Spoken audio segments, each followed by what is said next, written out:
Yeah, the baby, thank you so much for listening to the Cooligans. In the first segment, we talk about the USSF presidential election. It went smooth. All the fans are super happy. Nothing to worry about here. We also talk about some of the tweeting that we're doing. We also talk about, was Bobby been tweeting? He tweeted out something a little special. And we just talk about, hey guys, relax. Everything's going to be fine. Maybe, hopefully. And yeah, I'm totally fine. And I'm emotionally fine right now. And in the second segment, we talked to Charles Boehm. He is a writer for MLSsoccer.com. A couple other journalists, journalism.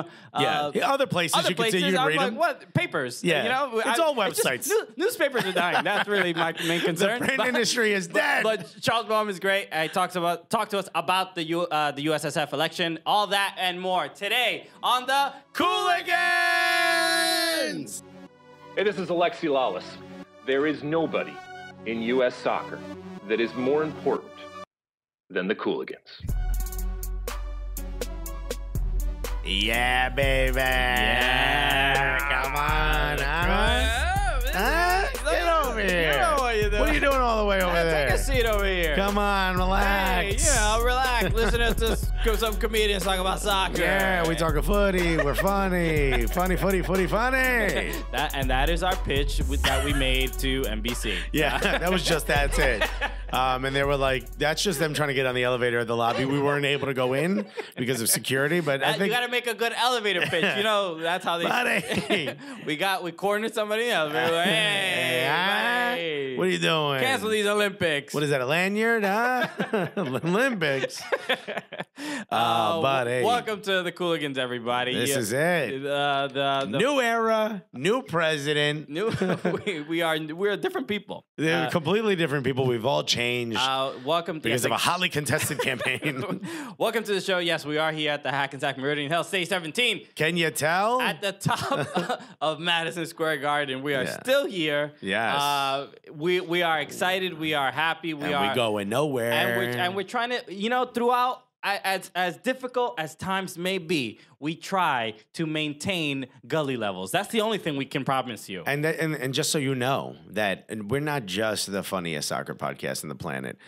We as we try to maintain our gully levels, we continue to be and will always be the gulliest soccer podcast. The gullometer is off the chart. I mean, I'm going to need a new one. Yeah, I mean, the gully scale, Baroque. I know there's weather people calling us. Alexis, that was a regular scale. I'm sorry. I didn't clarify with you. Well, I thought I should not have stood on it. I should not.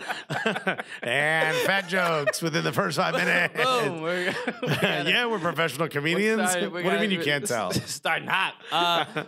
Welcome to the show. On the OG Podcast Network, as we always make sure to let people know. And we are. Like we said, it was slightly. I don't know how you feel. We haven't really spoken about it. But I'm a little.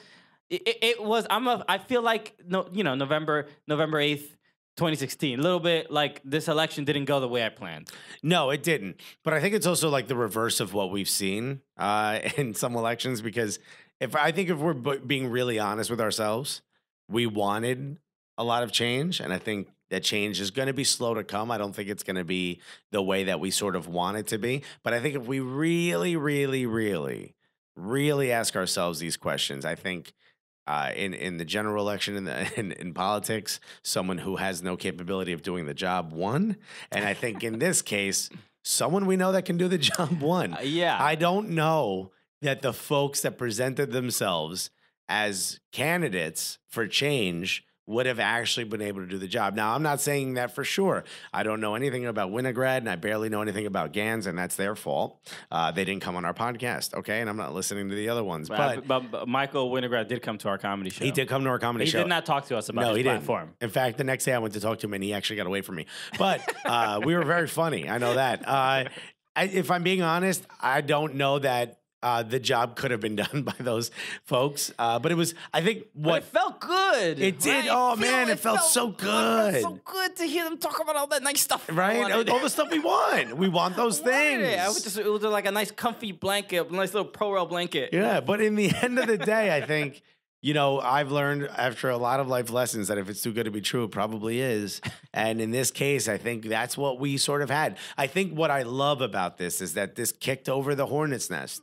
The people that are passionate about this aren't just the 7 or 8 tinfoil hat wearing, loud, abrasive, kind of jerks that are on Twitter. And I wanted to say something much worse than jerks.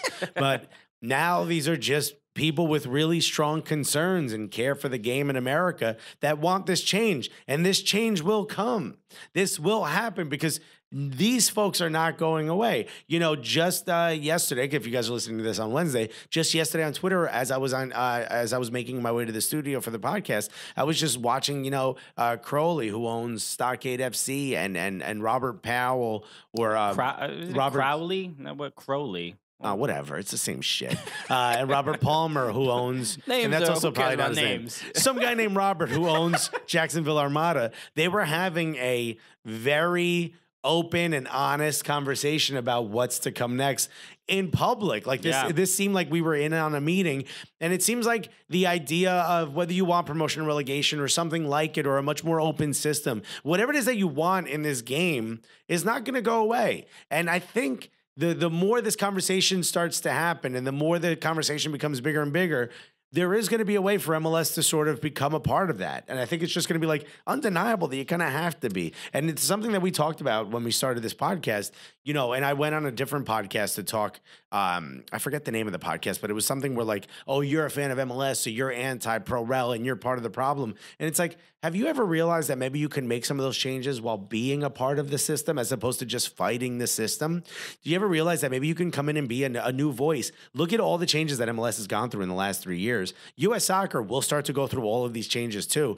Those old, stodgy white men who run the system now, and I know the president is Portuguese, Indian, and Colombian, so goddamn. No one could fire this guy. As soon as I saw him, I'm just like, he is a walking community college bus ad. Yeah, 100%. You want diversity? How about we do it all with one guy? Just one guy brings all the diversity. Right. Buddy, what you want? You want Asian? You want South Asian? You want South American? I don't want to hear any more of this diversity stuff. We got them all in one. Yeah. He is, Portuguese, the people who, helped create slavery. He's people that were slaves. He's everything all in one person, man. He brings the world together. He is he's a baklava cookie of a president. Yeah. He is a lot of layers. He's a Coca-Cola ad when they want a tax break. He's one of those. Look, I don't know what he's going to do. The thing is, I don't think anybody besides the people that voted for him know what he wants to do. And all of us as fans thought like, oh, we're a part of it because we're on Twitter. Turns out we got nothing. We got nothing to do with any of this. Well, look, I'm excited today because we are talking to Charles Boehm, a journalist, writer for MLSsoccer.com, covers a lot of stuff. But he knows his stuff, and he is a calming voice for the Cooligans. He knows what he's doing, which is not something that I would say about either myself or Christian Polanco. We'll talk a bit more about Cordeiro in that election. I do want to make sure a huge shout out to Bug Eaters FC. Kind enough, if you're watching the video, we have they sent us a nice care package, hats, shirts. These are dope. This is just, I wanna. There's a tractor on the hat. I already wanna move to the country, start a pig farm. Which, by the way, eats bodies. Did you know that? Pigs eat everything. You know what? Before thank you, Bug Eaters, again. This is amazing stuff. These are dope hats. Also, Farm to Pitch. That's their whole thing. Oh, Love that's great. Atlanta, Miles of the South. Miles of the South. MOTS hooking us up with a bunch of stickers. Thank you. It's on the MacBook. Thank you so much for sending that stuff. Jay Riddle, Kelly Francis, Eric Quintana, and there's a fourth person who I can't remember his name. Say their name. I'm never gonna say that. It's another guy, but there's somebody else. I can't remember his name. Whatever. Look, we got 3 of the 4. Too many people on the podcast. For Cooligans, 3 of the 4 is not bad. Not bad, guys. And by the way, we both have laptops in front of us. We have computers in our pockets so we can look it up. We're not going to do it. We just can't remember the 4th person's name. So, thank you for that. Also, Jimmy Conrad, we want to wish Jimmy Conrad, who's a former U.S. men's national team player, current YouTube sensation. YouTube national team player. Yeah. Great dude, supporter of the Cooligans. He was on the show early on when he did a live show with us early on when nobody cared about us. Nobody cared about what we're doing. And just only 2 more people care about what we're doing since that year ago. So he's like Beckham. He kind of really didn't make much change. But happy birthday, Jimmy Conrad. Look, we miss you in New York, buddy. If you don't know his work, just look him up on YouTube.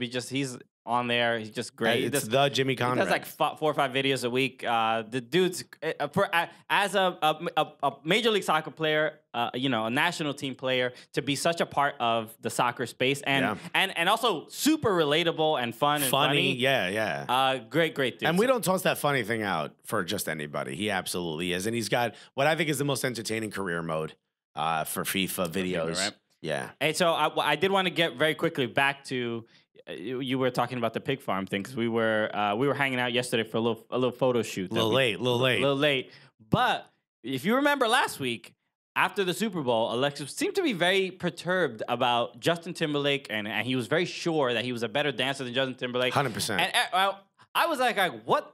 Why are you so certain of this? Why are you so angry? How is this? There's this much emotion. Well, I discovered why there was so much emotion behind it. I want to say, by the way, I didn't understand. Feel free to explain all this. This has nothing to do with the fact that I'm a better dancer than him, because I'm not that person. But go ahead. Well, okay. Feel free. Look, now we're in murky waters when it comes to making that statement. I'm right? telling you, it's got nothing to do with it. Because. And by the way, everything I've ever said disproves what I'm saying right now, because you would assume I'm this person, but I'm telling you it's not. Because last night we're doing a photo shoot. Alexis's wife is a photographer. Shouts to D Shoots It. Right? At D Shoots It. Follow her. She's amazing. She's kind enough to take some photos. We're hanging out at Scar's Pizza where we did the Tommy Mac video. Good friend of mine, Scars. And this comes up again about Justin Timberlake and how Alexis is the better dancer. Then I didn't even bring it up. I don't know who brought it up. I thought it was amazing that other people now are talking about it. Yes. So in conversation, Dee starts talking about how she knows Justin Timberlake. Yeah. And she's hung out with him, like worked with him in some capacity? Yeah, she used to be a photographer for bands. Silverchair is the one she followed around the country for a while. NSYNC, before they blew up, she followed them around as well. So it was like, because she was a teenager at the time, her and her mother would follow the band around. So I wouldn't say she knows Justin Timberlake personally, although they've spoken on the phone and stuff. I've spoken on the phone with him. Look, now, I mean, you don't even... what I'm saying is, she knew the band. She knew the band. I can't even call them a band. There are a bunch of dudes lip syncing. All of a sudden, a bunch of dudes lip syncing. That's not a band, but she knew the group, so she knew them all. So she shows me a photo of her and Justin Timberlake. Yeah, from like 1998. Curly hair, Justin, NSYNC, like Justin, bleach blonde. Justin. Yeah, even before before they blew up here. Yeah. And as soon as I see this photo, I'm like, well, yeah, you think case closed. Here we go. This all makes sense. But why does that discount how good I dance? This is just a jealous husband who is out who's out for revenge for any interaction that Justin Timberlake had with his wife. Then girlfriend, or then just a person you did not know. You didn't know her at the time. I didn't know her at the time. And but now that this relationship comes to light, all of a sudden, you're a better dancer than Justin Timberlake. I just want to say, what a real shame that she knew him, because it takes away from the fact that I'm a better dancer than him. This is a real shame, and I am so sorry that this has sort of tainted how well I dance, because I don't want that to be the case. I don't care that she knew Justin Timberlake. Look, at the end of the day, she married me. I beat Justin Timberlake. And they never dated or anything. They took one photo together. Come on. But that's enough to spark, I think. Look, if that photo happened a couple weeks ago, I'd be furious. That photo happened before I met her. What am I supposed to do? All I want you to know is, regardless of who my wife... By the way, I'm probably a better dancer than everyone my wife ever met. I am that good of a dancer. I don't know. Did she ever meet, I don't know, someone who's a better... I can't think of a better dancer now. I just want to be clear that if you ever do have a dance battle with Justin, it is a dance battle, not an actual battle. You're not actually fighting each other. Oh, you want me to not hurt him? Don't. Yeah, I'm sure he didn't do anything. I'm pretty sure his security would stop that from happening. One photo, okay? Yeah. So just tone it down, buddy. And I'm happy for him that he got a photo with my wife. Congratulations. We gotta post this photo. I wonder, maybe Dee will post it. She probably won't. Oh, it's so great. She's probably going to be upset you brought this up, actually. No, it's upset. Did you tell her you were going to bring this up? No, I mean, but she's probably going to be upset you brought it up. That she knows Justin Timberlake? I mean, that's she doesn't make it public about, she used to be a photographer and stuff for bands and stuff. This is, that's crossing a line. I'm saying there's a podcast. It's just she's telling friends, and you're like, oh, I need to mention this to all of our fans. I'm making sure people know that you're insane and I'm not insane. I may be all those things, but I'm also a better dancer than Justin Timberlake. That is how you choose to get your anger out towards Justin Timberlake, that you could beat him in a dance battle. I don't think that's what it is, man. I'm telling you, it's not. I'm very sure that's what it is. Now back to Carlos Cordeiro. Yeah. I thought you were gonna bring up pig farming. I'm like, why is he? That reminded me of that. Your jealous rage. Someone else, I'm a better dancer than Carlos Cordeiro.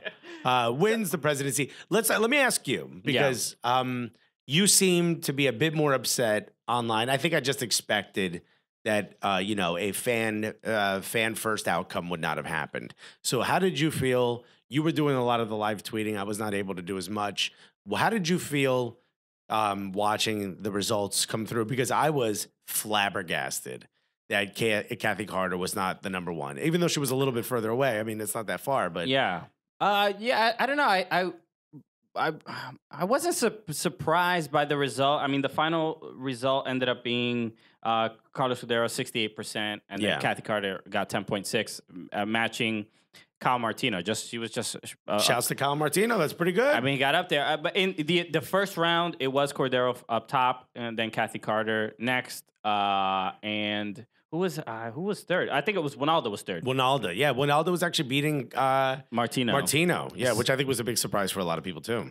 So no, I'm not necessarily. Look, I kind of expected this result. I think it would have taken quite a lot for a change candidate and for a change candidate to win. But as soon as I think it was the day before or 2 days before, when they did like all the gang of six, that they should all come together. Yes, thing that never actually happened. But as soon as I saw that, I'm like, oh boy, they do not have a chance. There's no reason to do this. Like now it's like now they're floundering, and they were just trying to grasping at straws. Yeah, and they're trying to see what they could conjure if they can conjure the votes up. But as soon as you see that, you get a sense that the outsiders really don't understand how it works inside. It doesn't. And that's the thing about, like, I think the way the political system is set up is that it's not set up, especially not in a situation like this. It's not set up for someone to just like, you and I can't run together and expect to win in 4 years. Man, this might be something we should do. Yeah, I mean, the platform begins right now.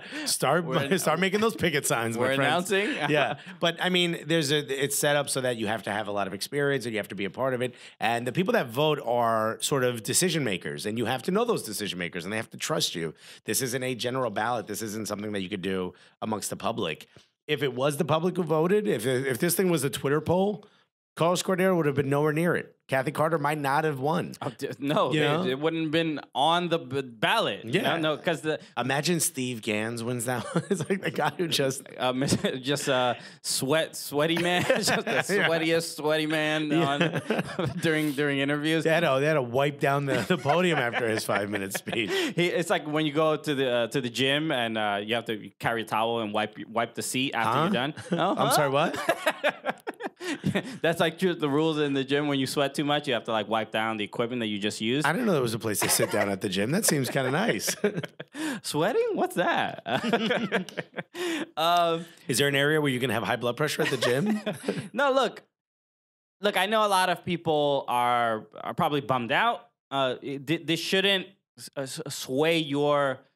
Look, if it does sway your support for soccer or Major League Soccer or whatever, then whatever. That's on you, man. Like, there's nothing we can do about that. But I think it requires a little too much hypocrisy to easily support other American sports that work the way Major League Soccer does, which is not like the rest of the world, how soccer runs in the rest of the world. And look, if you support the NFL, you support the NBA, you support it's like. You should be arguing for pro-rel for those things as well. Yeah, you know, it's just like so many hoops to jump through to justify this decision. And what I got from the vote, and I'm learning like everyone else is learning. I don't know how many people listening actually watched the election. I hope you did. It's for your own like growth and education, right? But the disconnect between the fans and the voters is like whatever. It's two different worlds. But the main thing is that the people who are involved in soccer and have been involved with it for a long time, they've done a lot to get it to where it is. Yeah. I mean, we can't just look at MLS as the only thing that is the sort of litmus test, or that's the bar. MLS is where it is because of whatever, of like the expansion fees and all the other stuff. Like it is a group of people who are trying to survive, but also want the sport to thrive. Yeah. And are they somewhat self-interested? Do they want some money for themselves? Do they want some security, some jobs?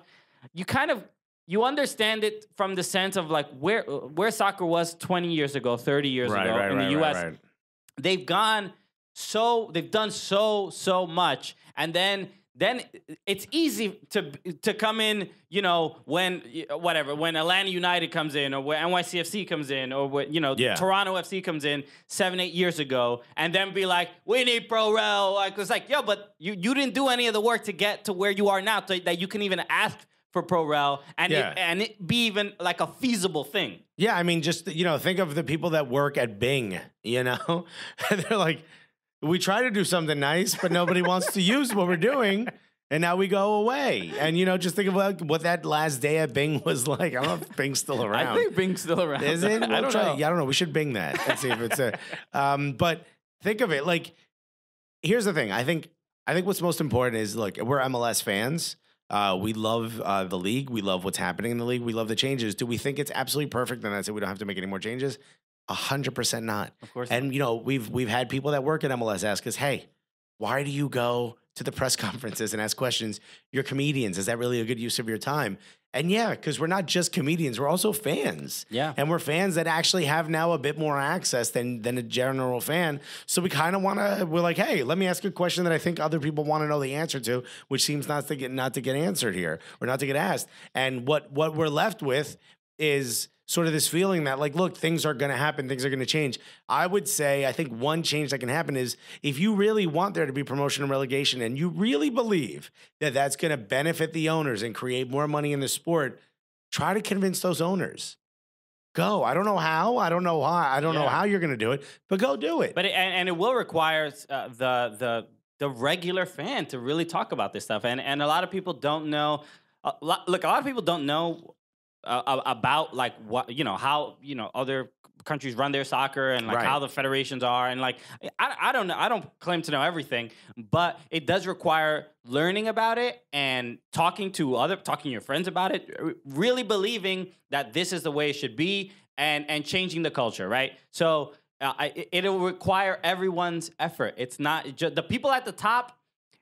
It's not that they don't care about the fan, because they need the fan is a consumer, and they need the fan, so they can't just piss them off entirely. But there's not enough. Even if they say we're never doing promotion relegation, you're not even pissing off that many people. Yeah, no. So it's not enough to make any real change, because they want stability. We're still in soccer's still in its infancy in this country, and that is their focus, and they should be commended for installing that stability. But it's almost like this is a Star Wars reference. You do not watch. You don't care about this stuff. I'll just take a nap while you go ahead and say this. In the prequel, right, when the early episode 1 and 2, like the Empire became the Empire because people put their trust in. There was a comfort in what that security and stability brought. So that's why they sort of. It was the Republic, but then it became an empire and all this other stuff. So that's sort of what's happening. Where like we can't let they can't have all the reins. They can't do whatever they want. We have to be at a place where we're checking them a little bit. And as the fan, as the consumer, we have a voice to say that stuff. But it requires a much more direct conversation with people in U.S. soccer, with owners, with just the damn security guard at the stadium. I don't know. Everybody should know. You selling hot dogs, you're involved now.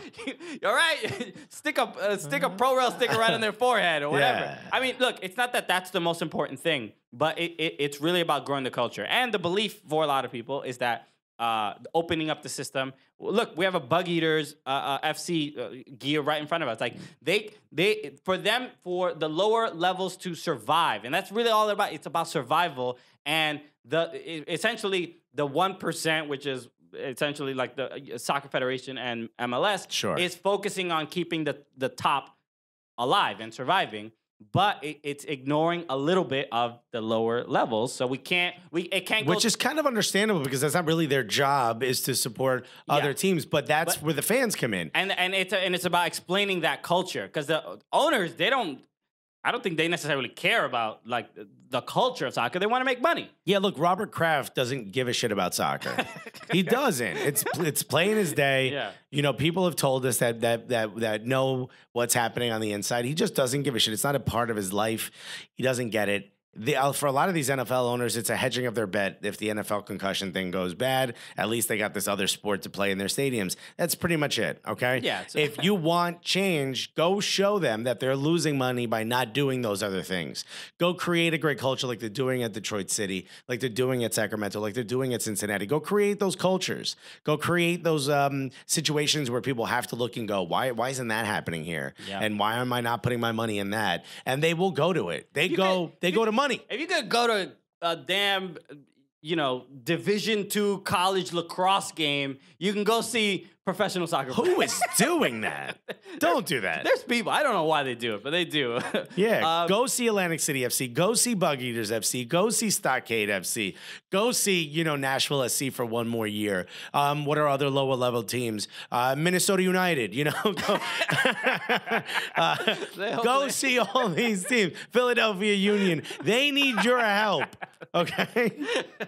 So look, we don't have too much time. We're gonna get to our conversation with Charles Boehm in 1 second. I do just a couple things I do want to mention this week, but we'll get into it more next week when we have a little bit more time. Yamil Assad, officially a DC United player. Yeah. Officially guaranteeing Atlanta United will never defeat that team. Yeah, pretty much.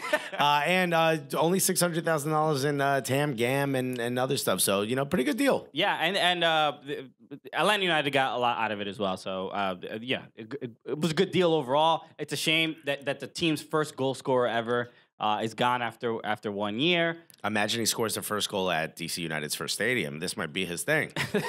Imagine scores the same exact goal, does the same exact celebration, knee side to face plant. That's all he does is bust cherries and then lands face first in the grass. Do you bust cherries or pop cherries? Because the way you said it sounded way more I wasn't sure sinister. which one was dirtier, so I went with bust.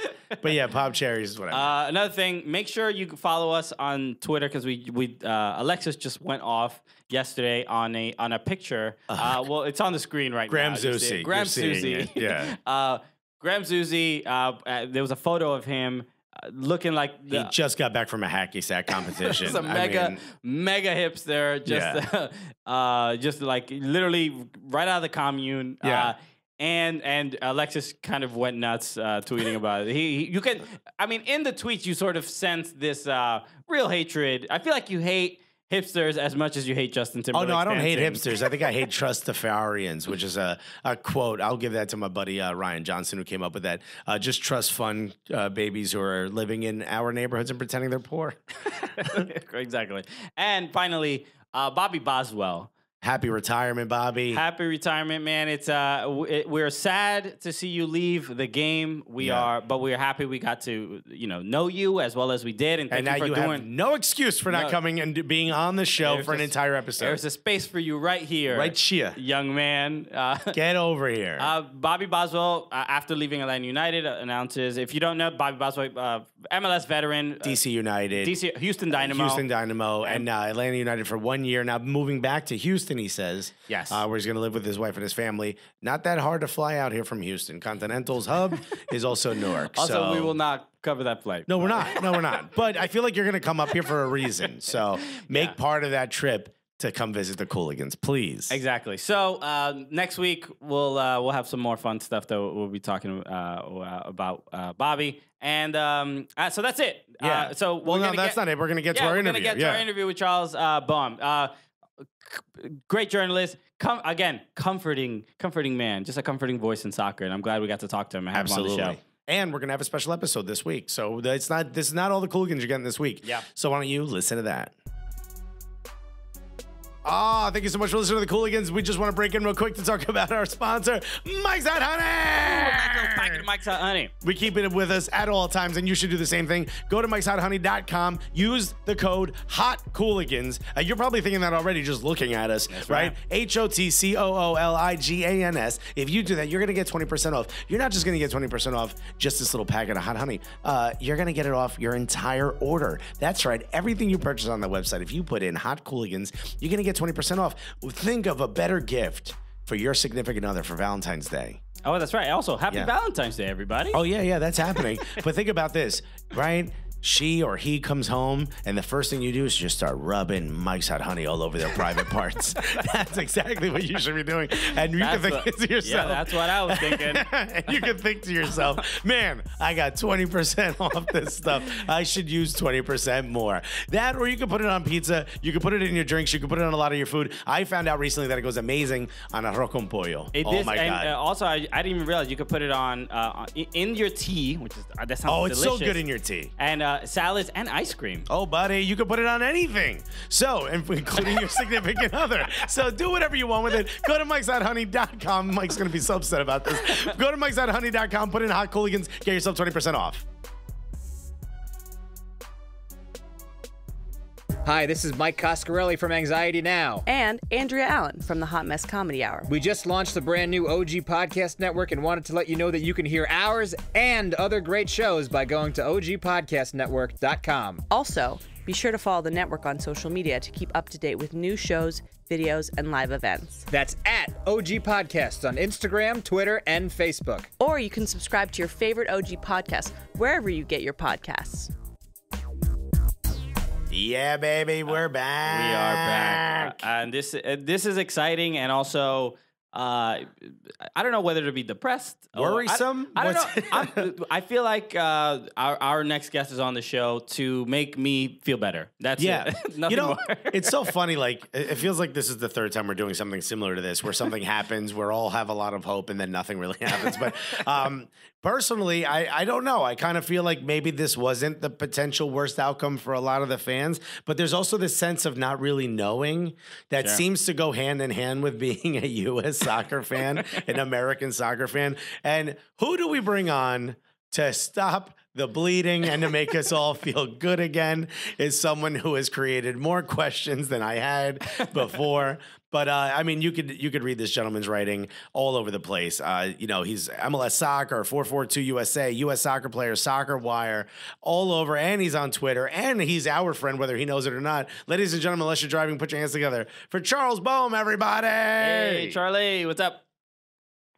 Hey guys, I'm sorry to disappoint you, but I'm not gonna make you feel any better. I know. Here's the thing, and specifically, we're talking about the election for U.S. Soccer presidency. There was a lot of candidates, a lot of them that I didn't take seriously. One in particular went up and gave a 5-minute speech that I was like, "Yo, hold up, maybe I do take this person a bit more seriously."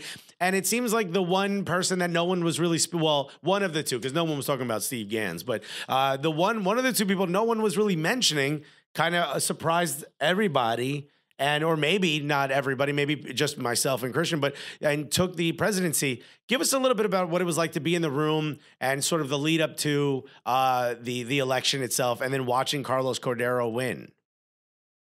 Well, you guys know that internet meme, you versus the one that she told you not to worry about? Yes. This election was kind of like a bizarre, terrifying manifestation of that in real life, because Carlos Cordeiro was definitely the one that a lot of people were not all that worried about. But people on the inside, I think probably who knew the system a little bit better, know the system, were picking him as a very real kind of dark horse contender. And I had a couple people predict this exact outcome to me in the days leading up to the election, kind of who've seen this stuff before. And it's not always the swiftest or the strongest or the sexiest, but the one that does the work, that knows the landscape, and certainly he proved to be that. Cordeiro is interesting character, definitely an operator type of guy, and I think he did some very good work to get to this spot. It's the second big election in the Federation he's won in the last 2 years, because remember, he won the vice presidential race, which was also a contested race 2 years ago. And as it turns out, he kind of gave people a middle option between change, blow it all up, burn it all down, and what people kind of the meaning that people piled on top of Kathy Carter was more of the same personified, which is not totally fair to her, but Cordeiro kind of plotted the course that turned out to be the best one. So how is and I'm speaking as I am not a soccer expert, okay? I am not a Charles Boehm, right? So how is it that if I'm speaking as a fan, how is it that and let's just say the extreme of soccer Twitter, which is we know the vitriol and the craziness that could exist there, and then the reality of what the voters want, what U.S. soccer voters kind of need or demand, how are we that far apart that that soccer Twitter and soccer social media was like, how in the world did this guy win? Well, there's several different angles to this. I'll start with two that struck out most to me. The first is age. So, we hear all the time about the demographics of American soccer and how young, how diverse, how dynamic that the demographic is of the typical soccer player or fan, the people that the advertisers want. Many of them are multilingual, many of them are of color, particularly Latino, and like I said, very, very young. And this demographic of this election was people who've been in these a lot of grassroots organizations or big sort of administrative organizations for a long time. To get up to the stature of being a delegate, you put in your work, and a lot of it volunteer. So it was definitely an older demographic, and in general, I would say kind of like a wider demographic and more conservative. I think inevitably as a result, not so much in political terms, which perhaps, but in the sense of their more measured approach to things and their deeper understanding of kind of the hierarchy and the structures of how the game is managed and administrated in this country. So I think those are the two big things there, and just the level of commitment, I guess, or stake in the game, or skin in the game that these people have is more than a fan who's maybe hasn't been immersed in this sport for decades. So many people seem to be upset with the results of the election, and they feel that their voices aren't being heard. If this was a political election, people would get sort of involved in grassroots politics or local level politics. Is there something that that you would suggest to the fans that are angry about what's happening that they could do besides, starting their own soccer team? Yeah, I mean, you could do that for sure. There's people that are doing that right now. But there's a lot of different ways to get involved, and there's a lot of need. There's the great thing and also the problematic thing about large swaths of the American soccer landscape is that it's volunteer run or volunteer driven. There's not enough money flushing around the system, even though there's a lot in certain parts for there to be tons of jobs. Maybe the way on the level of a more mature soccer culture, but there's definitely a need for volunteers. There's a need for people to do everything from, go to meetings and help out with administrative stuff or go coach, go work at the grassroots in whatever way that you most enjoy or feel like you can do the most help. I mean, there's a chronic coaching shortage in this country and a shortage of coaching education. There's a chronic referee shortage and a need for more and better referees. I mean, you name it, whether you want to work with kids or go do adult stuff, there's plenty of ways that you can get involved if you're ready to donate your time. It's just... Isn't it crazy? It is interesting. It's just like... It's difficult to detach the emotional aspect of it because it seems like and I know that I'm influenced as well by other people, by the insane pro-rel truthers or whatever, that to some degree there's like, oh, it would be nice if the soccer landscape in the U.S. would be like the way it is in the rest of the world if U.S. soccer would get out of its own way. But it seems like it's more complicated than that. It's not just a select group of people being like, you know what, I'm not in the mood to do pro-rel right now. Yeah. It's really, especially with the pick of Cordeiro, and hearing people from the Athletes Council, which is all of this is new to me. I'm learning as we go along. I'm like, the Athletes Council speaking so highly of Cordeiro feels not like a stab in the back necessarily, because I don't know exactly what's going on, but it feels like, wouldn't the players kind of side with the fan as well? But that doesn't seem like that's the case, correct? Or wait, or to counter your point, was the election of Carlos Cordeiro a let's get the World Cup for 2026? Let's make sure we got that in the bag, because that was obviously a big boon for the U.S. in '94, and then we'll figure everything else after that. Yeah, I mean, there's a very real risk, in my opinion, of Cordeiro, who's one of the biggest things he's brought to the table for the Federation since getting involved years ago now as an independent director was his Rolodex, kind of his international contacts from his very lucrative and very successful career with Goldman Sachs and others. And so it's natural for him to gravitate towards the World Cup bid, but I actually hope he lets Sunil kind of take that across the line, because Sunil's already spending most of his time on that and is the bid committee chair, and a smart delegator, in my opinion at least, would allow Sunil to get that thing done, because he can focus on it now. But I think there's definitely more pressing stuff. And in terms of the pro-rel angle, I mean, let me say this, I'm sympathetic to the idea philosophically of a more open system, unleashing some potential and allowing more people in the game, allowing for more diversity and broad-based participation. But it's just like anything else. There's an unsexy amount of work and type of work that has to go into that to build consensus, to get more people talking about it, make it an even bigger issue. I mean, Bo Dur was one of the journalists covering the event along with me, and has done some of the best work on this whole topic. And he's the only one that I can recall having brought up the issue in the media scrum with the candidates and the availability with the candidates after the election. He asked Carlos Bocanegra, excuse me. So, was pro-rel a topic? Was it a factor for the choice of the Athlete Council? And he said, no, it didn't come up. I mean, the topic didn't even come up. And you can say that's betrayal or whatever by the players, but that tells you that they had a list of shit that they were trying to deal with, and had priorities, and were had to think about. And in 8 hours of in-person meetings on Friday and countless other hours of conference calls in the days and weeks leading up to this election, that wasn't necessarily at the top of their list. Now, who benefits more from pro-rel than players? Not too many, at least in general terms. So I have to give credit actually to guys like Dennis Crowley and tons of other people out there who have made the issue an urgent one, at least in segments of American soccer. It's far more of a conversation, and it's taken far more seriously now than it was just a few years ago. And for that, there are activists that deserve some credit for that. The next step is climbing into the castle, sort of, or getting institutional support, building momentum for that idea, showing in very pragmatic terms and in very broad-based terminology and argument, and lobbying that this issue should matter to more of the community than it does now.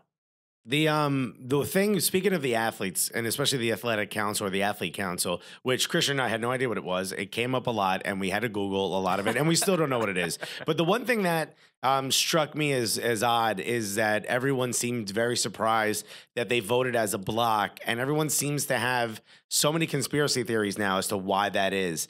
You brought it up as the first part of your article, or the first part of your questions of your article on SoccerWire, which I would ask everyone to go read because it's absolutely amazing. But why do you think it's so significant that they voted as a block? And is that them showing, was that a sign that they can flex their muscle moving forward and that they are going to become more important? Or was it just a circumstantial thing? So I do have to start by saying it's not necessarily a new phenomenon, because the Athlete Council has voted as the block in the past. And the reason they do it is that it maximizes their influence. Their federal law mandates 20% of the vote in elections like this, in organizations like this in the United States, goes to the athletes.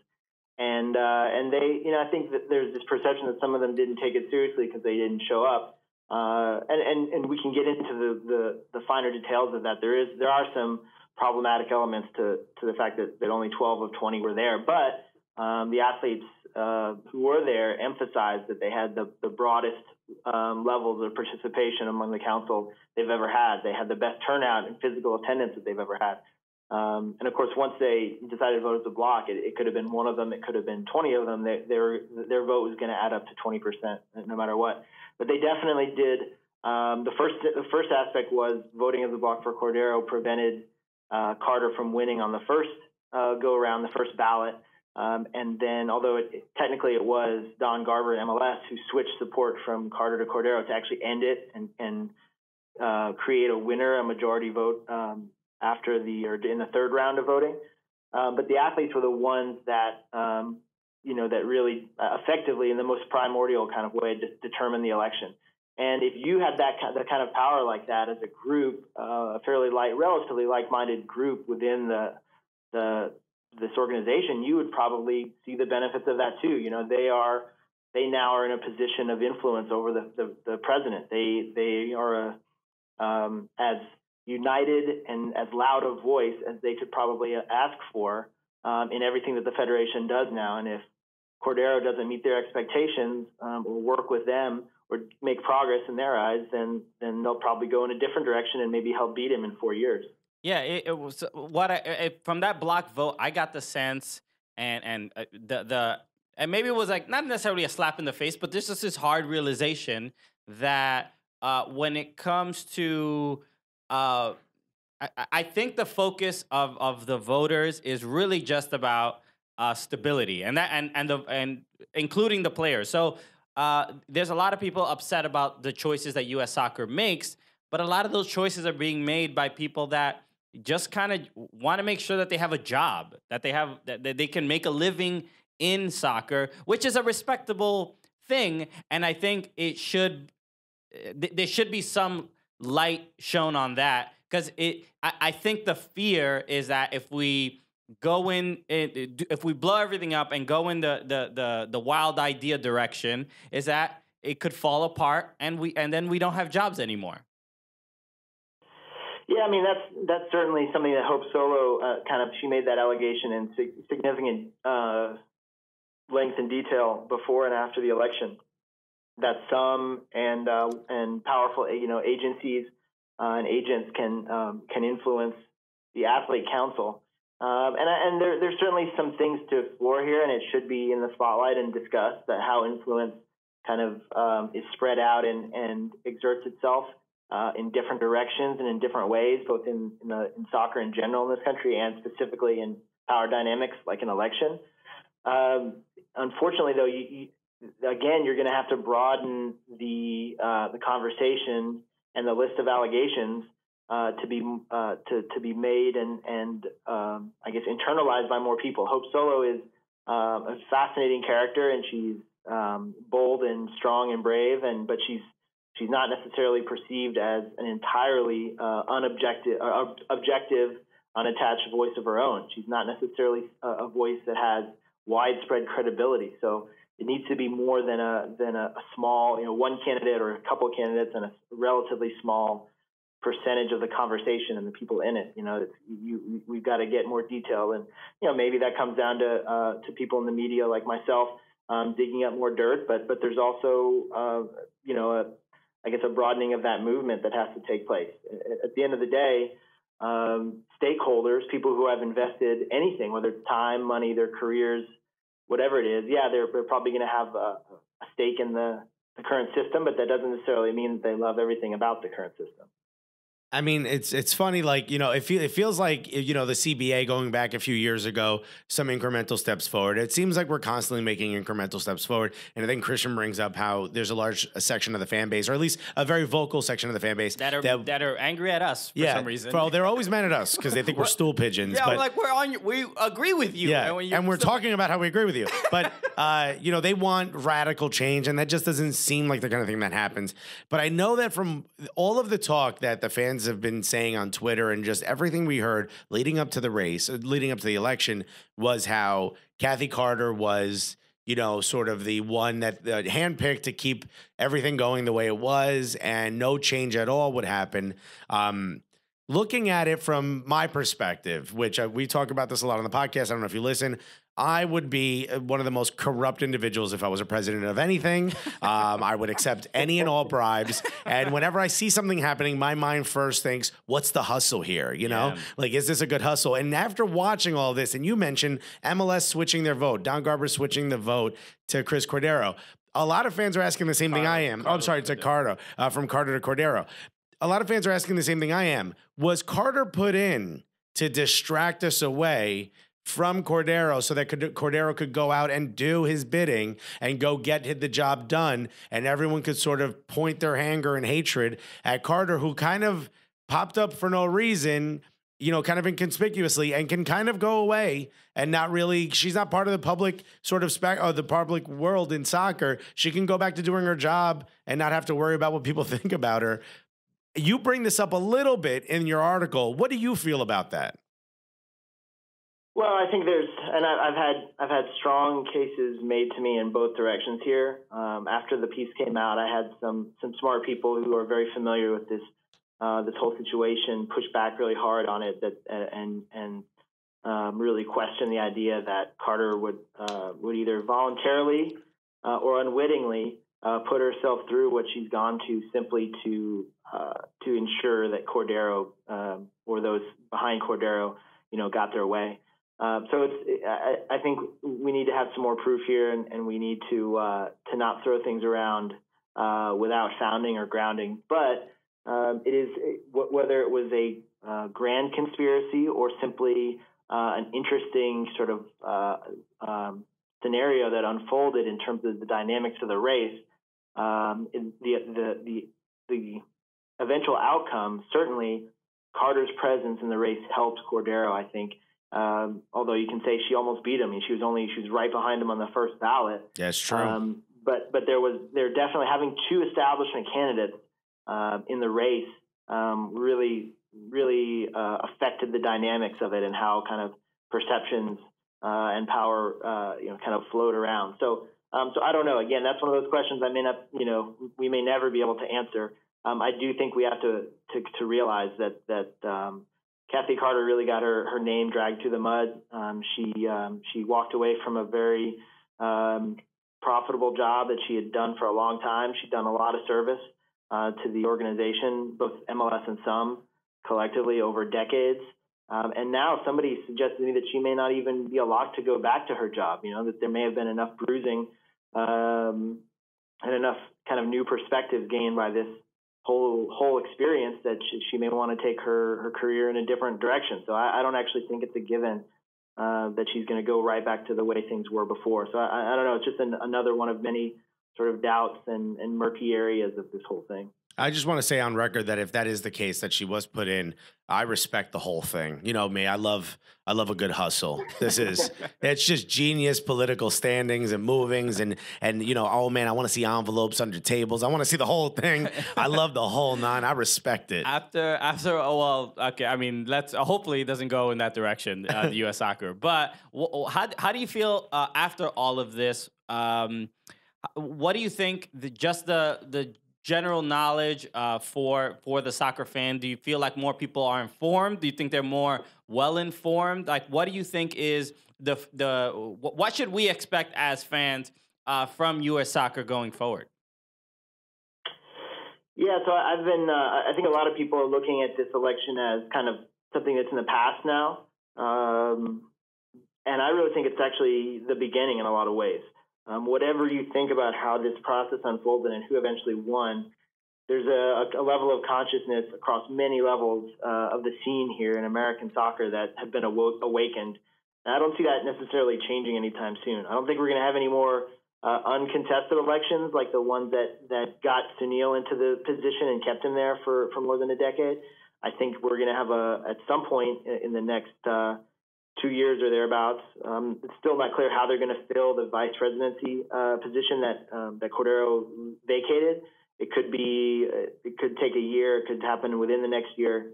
Any way you look at it, though, like there's going to be a VP election coming up. The next presidential race will be here before you know it.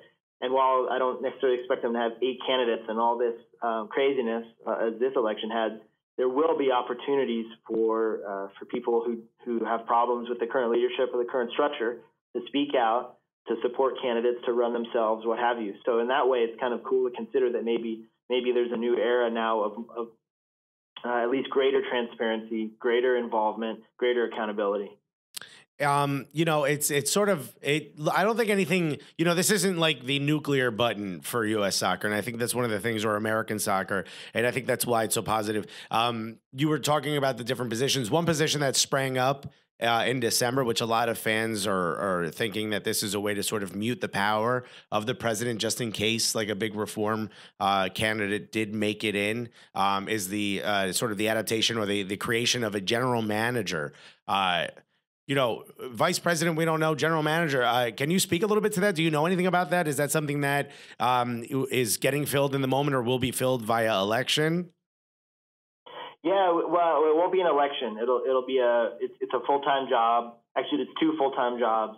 As far as I know, it's official or practically official that there'll be a general manager on the men's side for the national teams and a general manager on the women's side. And I don't know if it'll be actually called a GM or technical director or something along those lines. There will be someone who's kind of a big picture approach to be able to do, for example, what Jurgen Klinsmann was pretty good at, but was unfortunately kind of an add-on title in addition to and alongside his men's national team coaching responsibilities. It was always my biggest frustration maybe with the Klinsmann era was this idea that he could or even should try to do both of those jobs at the same time. Now there's going to be someone whose job it is to take things forward. Now this isn't a silver bullet because we've had youth technical directors and people like Tab Ramos, April Heinrichs, and others in similar positions before, maybe not quite as all powerful or as overarching. The position itself isn't a guarantee of success, and we'll be looking very hard at who they hire for these jobs. I think Grant Wall is just reporting, as we're sitting here talking, that Garth Lagerwey, the longtime MLS GM, who's very respected, he's at Seattle now, and he built Real Salt Lake into what they were in their heyday a few years ago. He's a leading contender for this job, and so I think we may hear a couple other names like that bandied about. And so we'll see what happens there, but it's certainly a good thing because this is stuff that is going to be taken off either off the president's plate or maybe just out of the president's radius a little bit to allow other people with more expertise and a more sort of broad-based group of people maybe influencing like the actual technical decisions that most affect what we see on the field. Awesome. Well, I mean, Charles, I know you didn't plan to do this, but you know what? You made me feel a little bit better. Yeah, you thought this wasn't going to go that way, but you've actually tucked us all in, and now we can That'll pass, guys. That'll pass. Yeah. And then the next article you put out is going to send us back into the fallout shelter. Where can people find you, and where can people follow your work? The best place to start is probably on Twitter at CBOEHM. What is that? Charlie Bravo Oscar Echo Hotel Mike, and most of my stuff gets posted there, whatever outlet it's on. But I've got stuff coming up in the days and weeks ahead on 442.com. I'm sure I'll be doing lots of stuff on MLSsoccer.com, and of course once a week on USSoccerplayers.com, and check out SoccerWire.com as well. Awesome, dude. Thank you so much. And next time you're in New York, we got to have you in the studio. Fans, that's it for us. Thank you so much for listening. Thank you so much to Charles Boehm for being on. Don't forget to leave a 5-star review. Don't forget to get yourself some Mike's Hot Honey. Yeah, we're trying to get to 100 reviews. We're almost there. We're at like 82. We've been getting some really positive reviews. Come on. So some people do it. You're listening. Give us those 5 stars. Thank you so much. My name is Alexis Guerreros. My name is Christian Polanco. Together, what are we? The Cooligans!